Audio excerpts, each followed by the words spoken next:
হযরত আবু মুসা রাদিয়াল্লাহু তাআলা আনহু বলেন রাসূলুল্লাহ সাল্লাল্লাহু আলাইহি ওয়াসাল্লাম বলেন ইন্নাল্লাহা লা ইয়াত্তালি'ু ফি লাইলাতিন নিসফি মিন শাবান আল্লাহ শাবানের যে মাঝামাঝি তারিখের রাতটা আছে মানে 15 তারিখের রাতে এই রাতে আল্লাহ আসমানের মধ্যে চলে আসে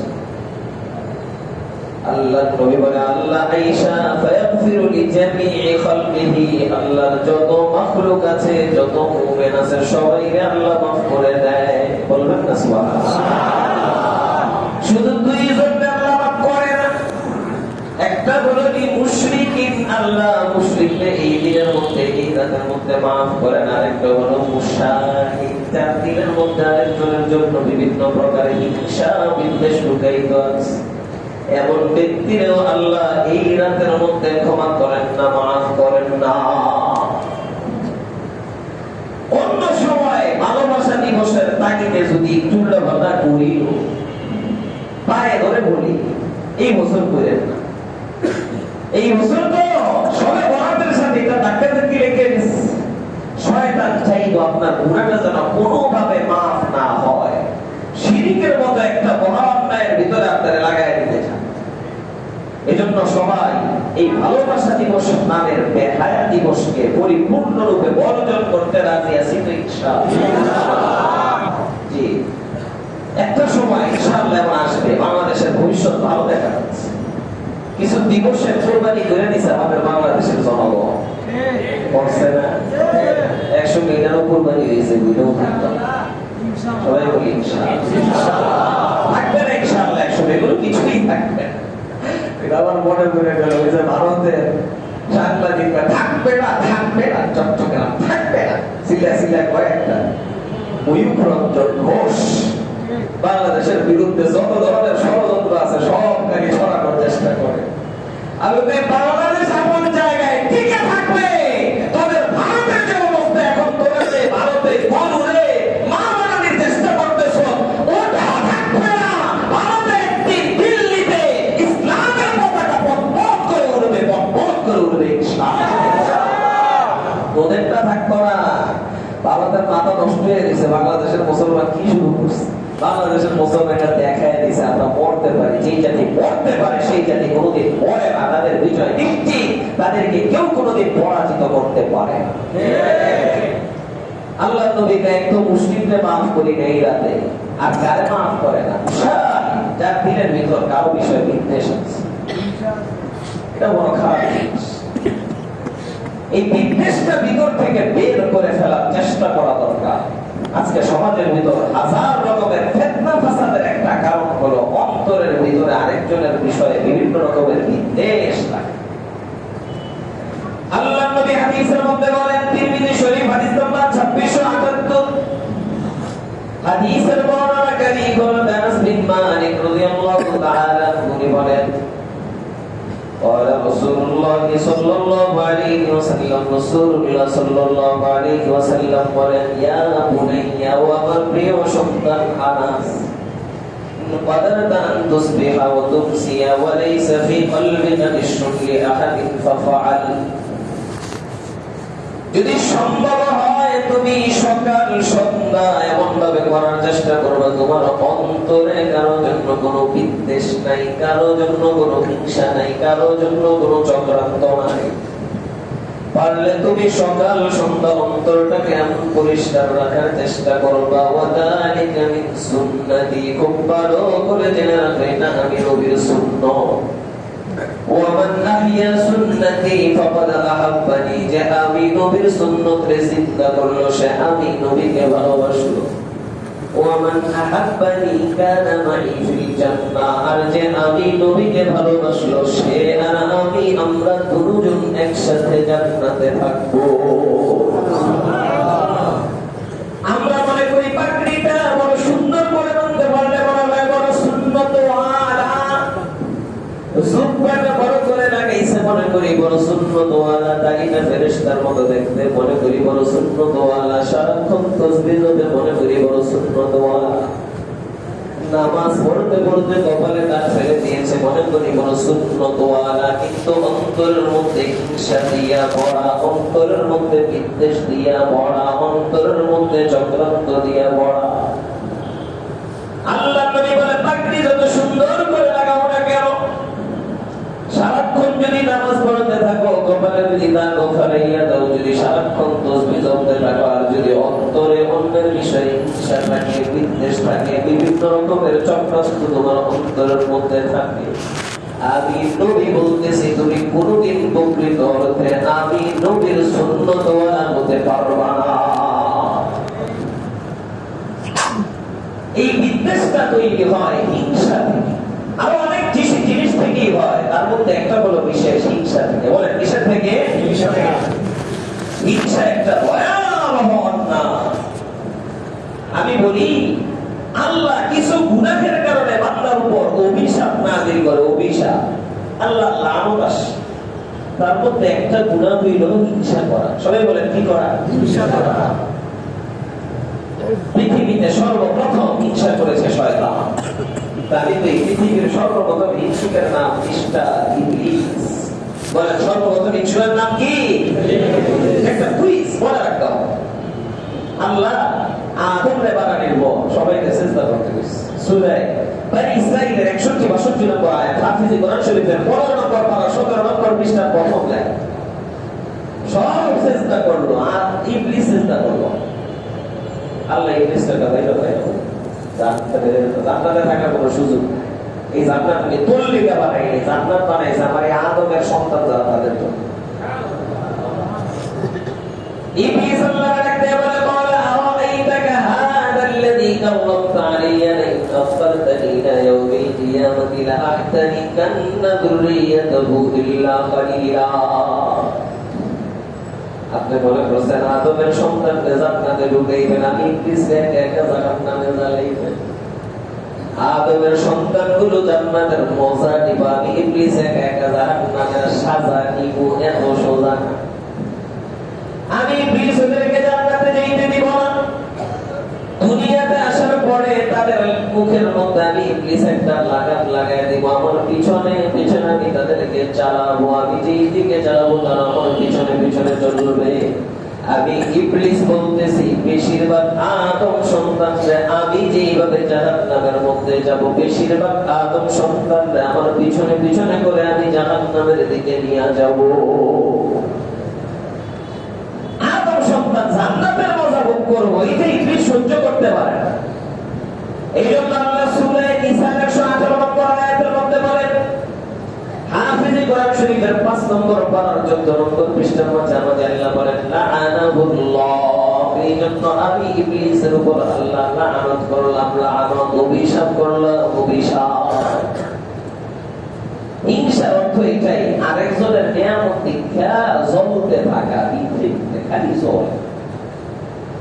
সব সেক্টরে এই হিংসা নামক রোগ আছে।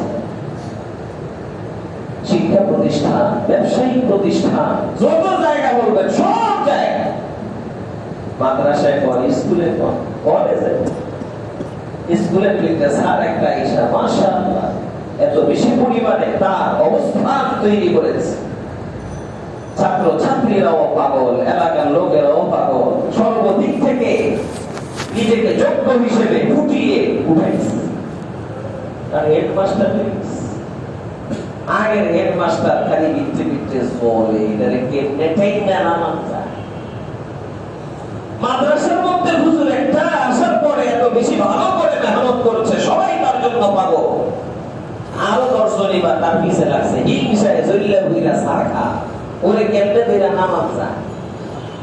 একজন ব্যবসা কইরা মাশাআল্লাহ রাতারাতি খালি উন্নতি করে, একটার পর একটা বাড়ি কিনে, জায়গা কিনে, গাড়ি কিনে, সম্মান আর সম্মান। এর পাশে আরেকজন পয়সা পয়সা বাঁচি মারে, ও সারাক্ষণ হিংসায় জ্বলে, ওর কি লেগে তো বাইরা যায়, কেমনে ওটা দূর হয়ে যাবো, খালি এই চিন্তা এটা ভিতরে কাজ করে। আমি বলি হিংসুক মনে হয় যেন বলতে চায় আল্লাহ মনে হয় ফায়সালাটা বেশি একটা সঠিক করতে পারে নাই। নাউজুবিল্লাহ কইতেন আল্লাহ যে তারা সম্মান দিয়ে দিল, আল্লাহ যে তারা সম্পদ দিয়ে দিল, আল্লাহ যে তারা এত কিছু দিল, মনে হয় যেন আল্লাহ কাটা ঠিক করে। ওই মিথ্যে মিথ্যে চলায় এই কথাটাই বোঝায় যে আল্লাহর কাটা বেশি একটা ঠিক হয়। এটার নাম হিংসা। আরেকজনের নিয়ামত দেখলে জ্বলতেন, উর্দুতে খুবই বড় সুন্দর করে বলেছে, হাসদ কে মানা জান লো সাহিবে খায়র, তামান্নায়ে জাওয়ালে নি'মতে গায়র। একটা বন্ধা হিংসা করে করে যাবে, হিংসা এটাই আরেকজনের নিয়ামত দেখলে মনে মনে আশা করা ওর এটা দূর হয়ে যায়। যদি কারো মনে এমন আশা আসে ডাক্তার আরো থাকুক, আমিও যেন তার মতো পাই, এটা হিংসা না, এটা ঈর্ষা, এটা ভালো জিনিস, সেটা করা যায়। দ্বীনি কাজও করা যায়, দুনিয়ার কাজও করা যায়। তবে আল্লাহ নবী বলছেন এটা দ্বীনি কাজে করবা, দুনিয়ার কাজে না। একজন পাঁচতলার মালিক, তোমার এত বেশি আসার দরকার নেই, আমি যেন পাঁচতলার মালিক হই। তুমি তো ঈর্ষা করলে কার সাথে করবা? যারা আল্লাহ ধন দৌলত দেওয়ার পর খুব দাম সৎকার করে। তো তুমি আল্লাহর কাছে চাইবা আল্লাহ যদি আমার দিত, আমি খুব দাম সৎকার করব। একজন আল্লাহ কোরআনের ইলম দান করেছে, সে দিনরাত কোরআনের গবেষণা করে, কোরআনের তেলাওয়াত করে। তুমি ঈর্ষা করো আল্লাহ যদি আমার এমন দান করতো, আমিও কোরআন পড়তাম, আমিও মানুষের কাছে কোরআনের কথাগুলো পৌঁছাইতাম। এটা ভালো জিনিস, সেটা সমস্যা। এই হিংসা বড় ভয়াবহ জিনিস। এই ক্ষেত্রে আমি আপনাদেরকে আগেও বলেছি, হাদিসও শুনিয়েছি, স্লোগানও দেওয়াইছি, ইমানদার কোনদিন হিংসুক হতে পারে না। বলেন ইমানদার হিংসুক হতে পারে না। সবাই বলেন ইমানদার হিংসুক ইমানদার হতে পারে না। হিংসুক হাদিস আর শোনাবো না, আজকে সময় কমে গেছে। এই রাতে মুশরিকদের মাফ করা হয় না, যার অন্তরে আরেকজনের বিষয়ে বিদ্বেষ আছে তারও মাফ করা হয় না। আরেক হাদিসের মধ্যে আরেকটু বেশি আছে, হযরত আতা বিন ইয়াসারের হাদিস, আও কাতি'ল রাহিম, আত্মীয়তার বন্ধন ছিন্নকারী যে, তারও এই রাতে মাফ করা হয় না। এই রোগ আমাদের সমাজে বড় ব্যাপক হয়ে দাঁড়িয়েছে, আত্মীয়তার বন্ধন ছিন্ন করা। আমি যে বললাম কিছু গুনাহের কারণে বান্দার উপর আল্লাহর অভিশাপ আসে, তার মধ্যে একটা গুনাহ হলো আত্মীয়তার বন্ধন ছিন্ন করা। সূরা মুহাম্মদ আয়াত নম্বর 22-23 আল্লাহ তাআলা বলেন, হাফিজি কোরআন শরীফের 26 নম্বর পারা 8 নম্বর পৃষ্ঠার মাঝে আল্লাহ বলেন, ফাহাল আসিতুম বিন তাওয়াল্লাইতুম আন তুফসিদু ফিল আরদি ওয়া তুকাত্তিউ আরহামাকুম উলাইকা আল্লাযীনা লা'নাহুমুল্লাহু ফাআসাম্মাহুম ওয়া আ'মা আবসারহুম। আল্লাহ বলেন, যারা আত্মীয়তার বন্ধন ছিন্ন করে তাদের উপর আমি আল্লাহর অভিশাপ, তাদের উপর আমি আল্লাহর অভিশাপ। বুখারী শরীফ হাদিস নম্বর 4830 নম্বর হাদিস, হাদিসের বর্ণনাকারী হযরত আবু হুরায়রা রাদিয়াল্লাহু তাআলা আনহু বলেন, قال رسول الله صلى الله عليه وسلم, রাসূলুল্লাহ সাল্লাল্লাহু আলাইহি ওয়াসাল্লাম বলেন, লাম্মা খালাকাল্লাহুল খালকা, আল্লাহ যখন সব মাখলুক বানাইয়া শেষ করলো, কামাতির রহিম, আত্মীয়তার বন্ধন দাঁড়ায় গেল। যদিও আত্মীয়তার বন্ধনটা আমরা আমাদের চোখে দেখি না, কিন্তু আল্লাহর কাছে তার একটা আকৃতি আছে। ওই আত্মীয়তার বন্ধন দাঁড়াইয়া ফাআখাদাত বিহাক্কির রহমান, আল্লাহর কবরের মধ্যে মাজার মধ্যে গিয়া ধরলো। আল্লাহর কবর কেমন, মাজার কেমন, ওটার ব্যাখ্যা আমরা বলতে পারবো না। ওটা কেমন, ওটা আল্লাহই ভালো জানে, আমরা বলতে পারি না। আল্লাহ আত্মীয়তার বন্ধনের ডাকিয়া কয়, মা এই থামো, আমার দর্শনী লেখা আত্মীয়তার বন্ধন। আল্লাহ কয়, হাদা মাকামুল আইজি বি,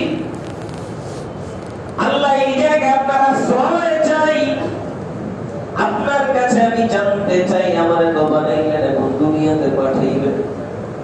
মানুষ যদি আত্মীয়তার বন্ধন রক্ষা করে তাহলে আপনি কি করবেন? আত্মীয়তার বন্ধন যদি মানুষ ছিন্ন করে তাহলে আপনি কি করবেন? আল্লাহ আত্মীয়তার বন্ধনকে ডাক দিয়ে বলে, আলা তাবসাইনা আন আসিলা মান ওয়াসালাকি ওয়া আতআ মান কাতাআকি। ও আত্মীয়তার বন্ধন, তুমি কি এতে খুশি না যে আত্মীয়তার বন্ধন ছিন্ন করবে, যে আত্মীয়তার বন্ধন রক্ষা করবে, আমি তার সাথে আমি আল্লাহর বন্ধনটাও রক্ষা করব। যে আত্মীয়তার বন্ধন ছিন্ন করবে, আমি আল্লাহ তার সাথে আমার বন্ধনটা ছিন্ন করে দিব।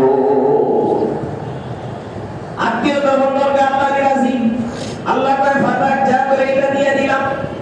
আমি আল্লাহ ঘোষণা দিলাম, যারা আত্মীয়তার বন্ধন ছিন্ন করবে, আমি আল্লাহ তার সাথে আমার সম্পর্কটা ছিন্ন করে দিব। যে আত্মীয়তার বন্ধনটা রক্ষা করবে, আমি আল্লাহ তার সাথে আমার সম্পর্কটাকে রক্ষা করব। আচ্ছা বলেন তো, আমরা আল্লাহর সাথে সম্পর্ক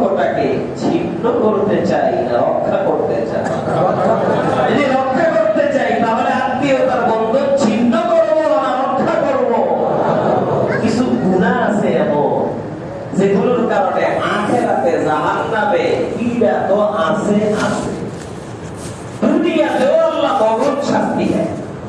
তার মধ্যে একটা গুনাহ হইল আত্মীয়তার বন্ধন ছিন্ন করা।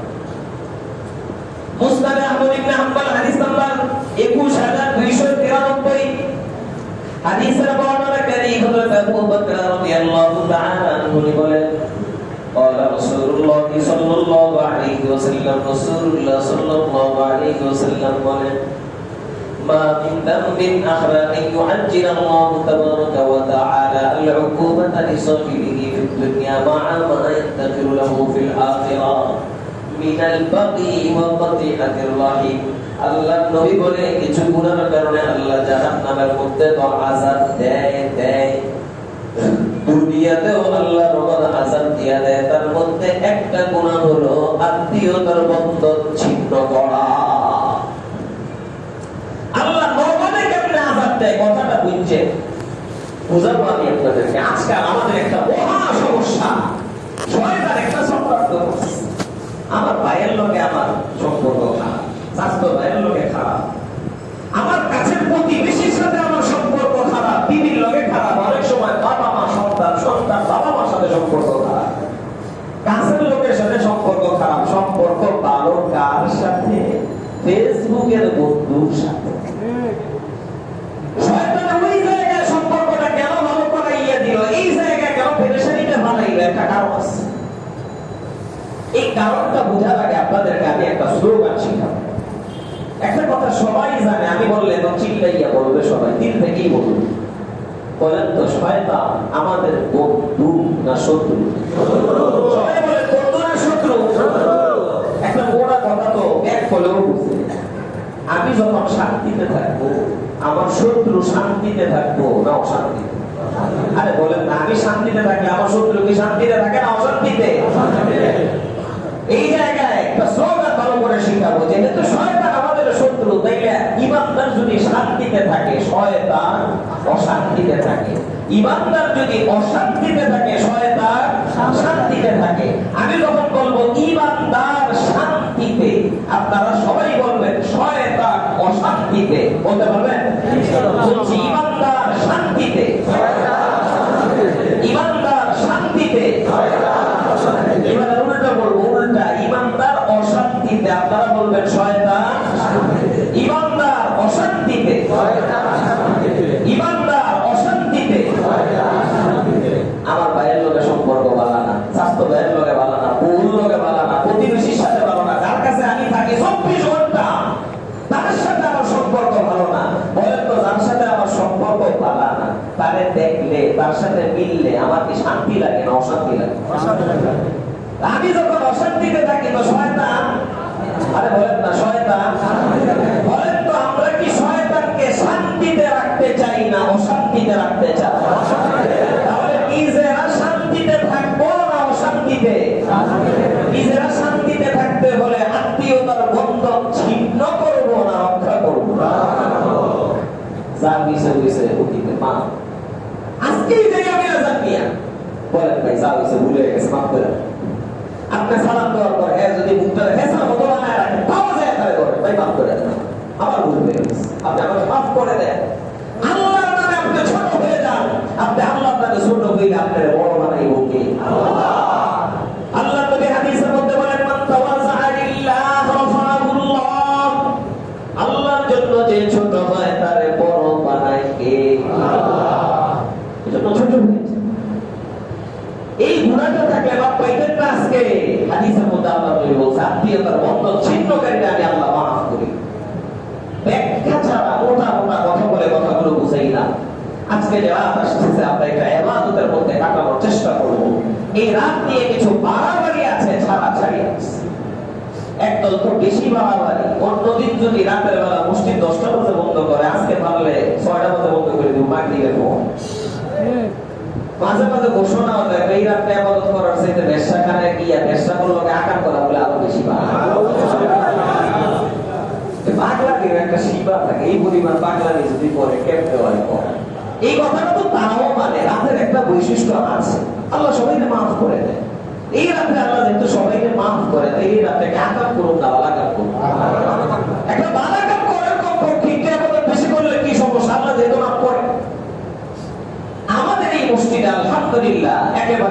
এটা শরীয়তের আলোকে ঠিক মতো পালিত হয়। বহু জায়গায় বেশি বাড়াবাড়ি হয়ে যায়। এই রাত্রে কেন্দ্র কইরা ওয়াজ মাহফিল হালুয়া রুটি মিলাদ কিয়াম একশোটা হইতেই থাকে, ওটা বাড়াবাড়ি।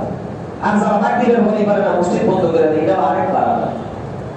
আমাদেরটা মাঝামাঝি, কোনো ডাকাডাকি নাই, মানুষকে কোনো বলা বলি নাই ভালো ইবাদত হবে সবাই মিলে একসাথে ইবাদত করবো, কোনো বলা বলি নাই। সারা রাত মসজিদ খোলা থাকে যেন মানুষ চাইলে এসে ইবাদত করতে পারে। কেন মসজিদটা খোলা রাখা হয়? আজকাল ঘরে ইবাদতের পরিবেশ নাই, চাইলে ইবাদত করা যায়। ঠিক মক্কা মদিনা মসজিদগুলোতে এরকমই আমল হয়, মসজিদ খোলা থাকে, কোনো ইজতেমাই আমল নাই, সবাই মিলে একত্রে কোনো আমল করে এমন কিছু নাই। যার যার মতো যে যে যাচ্ছে ইবাদত বন্দেগী করতেছে, আবার চলে আসতেছে। আমরাও সারাটা রাত ইবাদতে কাটানোর চেষ্টা করব। রোজার যে বিষয়টা আছে ওটা আমরা জানি, আগেও আপনাদেরকে বলেছি। আগামীকালের যে রোজাটা, এটাকে আমরা শবে বরাতের রোজা বলি। এটার হাদিস দিয়ে অনেক রকমের কিলোকাল আছে। এই জন্য আমি বলি রোজা একটা না রেখে তিনটা রাখতে, যেটা আইয়ামে বীজের রোজা বলা হয়। 13, 14, 15 শাবান, যেটা গতকাল থেকে আরম্ভ হয়েছে। আলহামদুলিল্লাহ আজকে আমাদের অনেক ভাইরা রোজা রেখেছেন, যারা মাসআলা আমাদের থেকে জিজ্ঞেস করেন। কালকেও আপনারা রোজাটা রাখার চেষ্টা করবেন। যদি ওই হাদিস দুর্বল হয় শবে বরাতের, আপনি মনে মনে নিয়ত করবেন আইয়ামে বীজের 3 দিনের একদিন, তো সেই হিসাবে আমি আল্লাহ এই দিনে রোজাটা রাখতেছি। ওই হাদিস ঠিক হইলেও ভালো, না হইলেও সমস্যা নাই, আপনি সব থেকে বঞ্চিত হবেন না। একটা উসিলায় একটা বড় আমল হয়ে যাবে। আগামীকাল সবাই রোজাটা রাখতে রাজি আছে তো ইনশাআল্লাহ। পুরান ঢাকারা তো হালুয়া রুটির ক্ষেত্রে ওরে বাবা রে বাবা, এটা বিশেষভাবে বলার জন্য বললাম নাকি, কত রকমের রুটি, কত রকমের হালুয়া, এটা ভালো করে বুঝাবেন। হালুয়া রুটি একটা হালাল খাবার, খাইলে তো কোনো সমস্যা নেই। কিন্তু মানুষ মনে করে এটা শবে বরাতের একটা বিশেষ ইবাদত। যখনই একটা হালাল জিনিসটা ইবাদত মনে করবো, এটা হালাল থাকা, এটা তো অনাহাল হয়ে যায়, এটা ইবাদত মনে করা শুরু করছে, এই জন্য এটা বেদাত হয়ে যাবে। আমার হালুয়া রুটি খাইলে তো কোনো ঝামেলা নাই, এটা তো একটা হালাল খাবার। কিন্তু শবে বরাতকে কেন্দ্র করে এগুলো পড়া, এটা কোনোভাবেই পছন্দনীয় বিষয় না। এজন্য শবে বরাতের যত গর্হিত বিষয় আছে, খারাপ বিষয় আছে, এগুলো আমরা বর্জন করতে রাজি আছি ইনশাআল্লাহ। আল্লাহ পাক আমাদের কাছে যে একটা বেহায়া দিবস আছে, এটার থেকে পরিপূর্ণরূপে বেঁচে লাইলাতুল বারাআহ, লাইলাতুল নিসফি মিন শাবান, শবে বরাতের যত ফজিলত আছে পরিপূর্ণরূপে অর্জন করে নিজের জীবনের গুনাহগুলো মাফ করিয়ে আল্লাহ আল্লাহ রাসূলকে রাজি খুশি করে দুনিয়াতে আখিরাতে 100 ভাগ সুখ শান্তি সফলতা অর্জন করার তৌফিক দান করুন।